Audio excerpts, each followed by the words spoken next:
Assalamualaikum teman-teman. Hai, perkenalkan saya Fahma Furkoni. Saya merupakan mahasiswa Magister Pengelolaan Sumber Daya Air Institut Teknologi Bandung. Kali ini saya akan memaparkan ujian akhir semester dari mata kuliah Pengelolaan Infrastruktur Sumber Daya Air. Nah, untuk ujian pada kali ini saya meninjau dari kunjungan lapangan yang saya laksanakan pada tanggal 28 Oktober tahun 2022. Tempat yang saya kunjungi adalah ITB Jatinangor dan juga Pasar Induk Gede Bage. Nah, untuk UAS kali ini saya akan lebih memaparkan tentang Pasar Induk Gede Bage.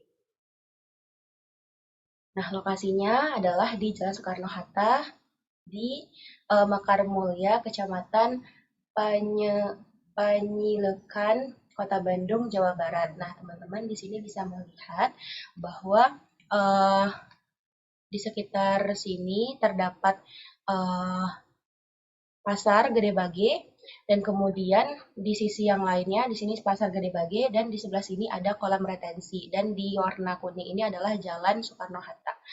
Nah, ketika saya mengunjungi Pasar Gede Bage, inilah yang saya saksikan.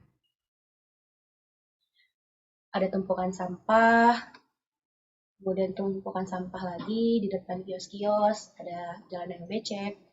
Kemudian ini juga tumpukan sampah, sampah pisang, kemudian juga sampah cabai, kemudian ada sampah mangga, ada daun-daun, daun-daun pisang. Jadi ini pepaya ya. Jadi segala macam uh, apa buah-buahan yang di sana dijual untuk dijual kembali di pasar yang lainnya itu sangat banyak sampahnya. Nah, pas ketika saya di sana kondisinya seperti itu. Nah, ini adalah kondisi yang saya dapatkan dari YouTube Kompas TV, bagaimana diperlihatkan sampah yang menggunung di Pasar Gede Bage seperti itu. Nah, di sini juga terlihat ada ayam, kemudian ada kambing juga, dan ada kucing itu ya yang mengais-ngais makanan di tumpukan ini. Dan ini tuh kalau dilihat dari sisi kesehatan juga sudah terbilang tidak sehat ya teman-teman. Jadi inilah yang terjadi di Pasar Gede Bage seperti itu. Nah, tumpukan sampah ini tidak hanya dari tumpukan pasar, tapi ternyata masyarakat lokal juga membuang sampahnya di sini. Hal ini menandakan bahwa ketika sudah ada tumpukan sampah, maka ketika ada satu pelanggaran dan dibiarkan dan itu terus-menerus tidak dilakukan penegakan hukum, maka akhirnya akan menular gitu keburukannya kepada yang lainnya. Nah, sebenarnya Pasar Gede Bage ini memiliki gitu ya sistem regulasi sampah. Nanti akan dipaparkan, namun tidak tidak baik pengawasannya sehingga uh, masih mempunyai PR-PR seperti ini. Nah, untuk Pasar Gede Bage sendiri adalah salah satu pasar induk yang terbesar di uh, Kota Bandung. Luasnya itu mencapai 14.000 meter persegi. Jadi ini salah satu pasar yang besar gitu di Kota Bandung. Pasar ini telah aktif sejak tahun 2010 dan menyediakan berbagai macam barang jualan dengan jumlah kios yang tersedia itu adalah 1.008 kios. Nah, dalam sehari, Pasar Gede Bage ini bisa menghasilkan sampah seberat 10 ton kayak gitu. Jadi teman-teman jika dibayangkan berapa tuh beratnya sampah uh, dengan berat 10 ton. Jadi ini adalah salah satu video yang saya dapatkan dari YouTube Pak Agung yang langsung juga melihat keadaan Pasar Gede Bage. Nah, di sini juga ada genangan, kemudian tumpukan sampah. Permasalahan yang saya temukan adalah tumpukan sampah dan penyumbatan drainase. Nah, salah satu hal yang bisa kita bisa lihat dua-duanya gitu ya di dalam video ini. Akibat sampahnya menumpuk, kemudian meluber sampai ke saluran drainase tertutup, tersumbat, dan ketika ada hujan turun, tidak ada lagi gitu lah tampungan hujan yang harusnya masuk ke saluran drainase sehingga jalannya tergenang. Nah, ini adalah penampakan ketika jalan tergenang, tapi ternyata tidak segera tergenang, juga bisa terjadi banjir seperti itu. Nanti ada video-video bagaimana kondisi Pasar Gede Bage saat banjir seperti itu. Kemudian dari data Kementerian Lingkungan Hidup dan Kehutanan (KLHK) menyebutkan sampah di Indonesia pada tahun 2021 itu mencapai angka 21,88 juta ton. Nah, berdasarkan sumber dari sampah itu ternyata pasar tradisional seperti Pasar Gede Bage ini menempati posisi ketiga penyumbang sampah terbesar seperti itu. Dengan urutannya sebelumnya adalah sampah domestik. Tumpukan sampahnya itu beraneka beragam kayak yang kita lihat tadi ya.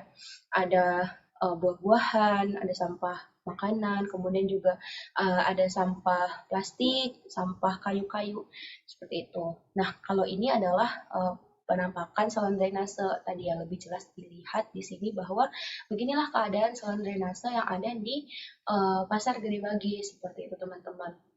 Jadi sudahlah hitam, kemudian sudah mandek, kemudian lama-kelamaan menjadi hitam, dan akhirnya meluber keluar seperti itu. Dan ketika banjir inilah air-air inilah yang akan meluber sampai ke jalan di depan sana itu ada jalan nih, ini Jalan Soekarno Hatta di depan sana seperti itu.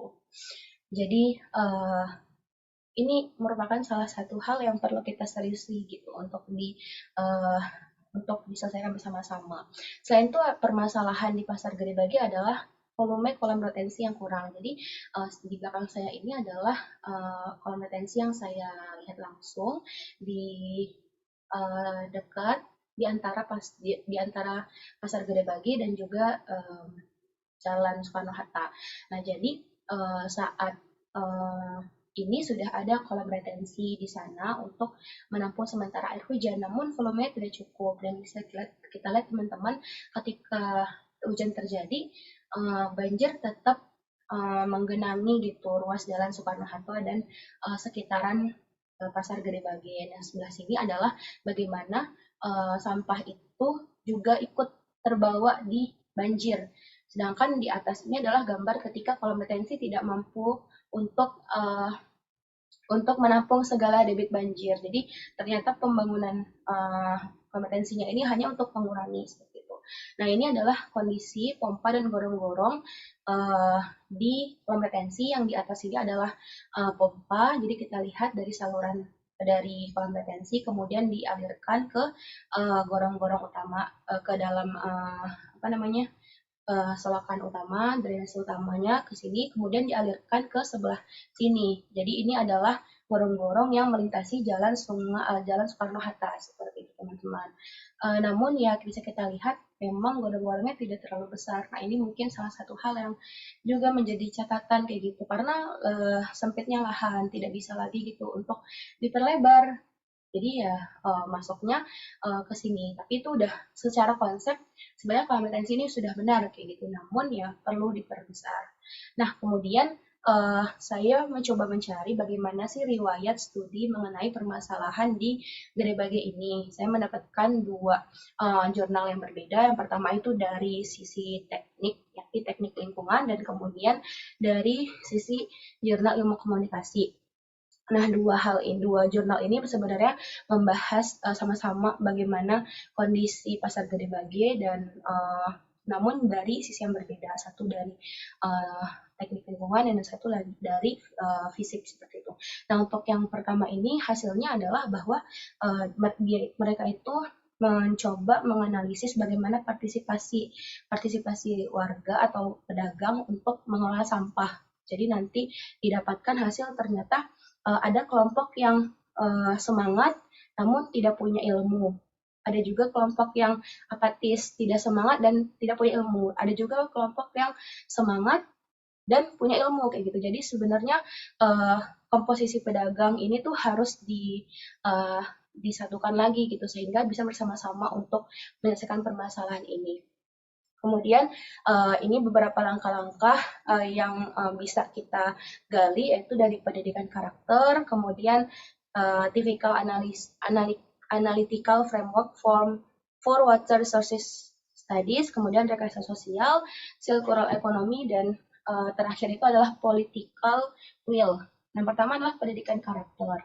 Jadi pendidikan karakter ini sebenarnya salah satu hal utama gitu ya yang bisa mempengaruhi bagaimana orang-orang dalam melihat sampah. Jadi, nah sejatinya pendidikan karakter ini tuh udah harus diajarkan dari tingkat keluarga.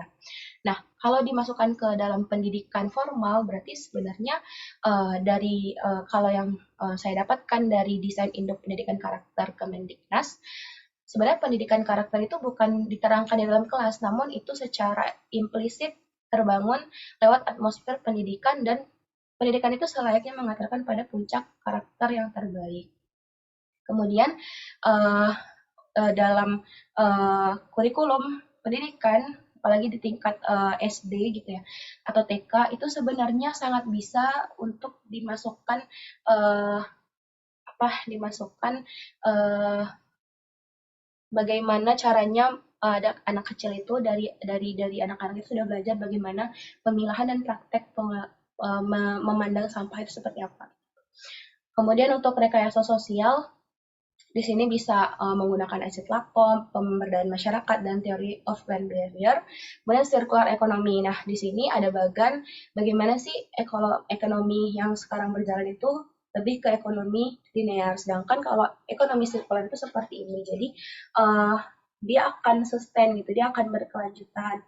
Jadi bukan beli, pakai, buang, tapi beli, pakai, reuse, dan kurangi, kemudian di recycle kayak gitu ya, sehingga nanti akan bisa lama kelamaan akan merawat kayak gitu ya, akan uh, akan mengurangi jumlah dari sampah seperti itu. Nah, terakhir tadi ada political will. Kalau political will itu adalah sebuah cara atau cara pandang bagaimana sih pemerintah itu punya kebijaksanaan dan punya kewibawaan di depan rakyatnya, sehingga ketika pemerintah itu memberikan peraturan, kemudian melakukan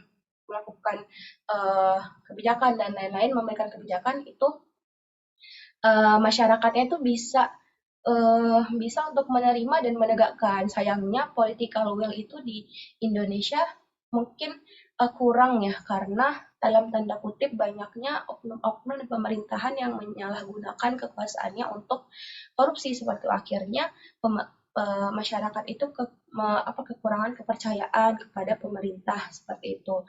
Sebenarnya jika bisa diberantas, jadi langkah-langkahnya dengan political will ini adalah ketika masyarakat melihat pemerintahnya itu bagus, baik, sehingga meletakkan kepercayaan kepada pemerintah. Jadi contoh kecilnya masyarakat itu akan percaya gitu ketika mereka diminta untuk membayar pajak dan lain-lain. Jadi kalau pajaknya lancar dan tidak dikorupsi, masyarakat akan percaya, dan juga pajaknya itu bisa digunakan untuk membangun infrastruktur dan termasuk mengedukasi masyarakatnya sendiri seperti itu. Jadi untuk Pasar Gede Bage ini sendiri sebenarnya sudah ada beberapa studi, dan terakhir itu adalah yang saya dapatkan di tahun 2022 ini. Salah satu PT yang bergerak di bidang lingkungan, yaitu Waste for Change, itu sudah menandatangani kerjasama dengan DLH Kota Bandung, Badan Pasar Kota Bandung, sudah bekerja sama untuk menerapkan pengolahan sampah organik. Jadi dengan konsepnya itu adalah sampah organiknya memang harus dipisahkan dari sampah anorganik, kemudian akan dibudidayakan sejenis spesies lalat yang bentuknya itu lebih besar daripada lalat yang biasa, 3 kali ukuran dari lalat biasa, dan juga nanti lalat ini akan diberi pakan dari sampah organik yang sudah membusuk. Nah, ini juga bekerja sama dengan peternak dari itu yang jenis spesies lalat tadi. Jadi sehingga sudah ada gitu mitranya dari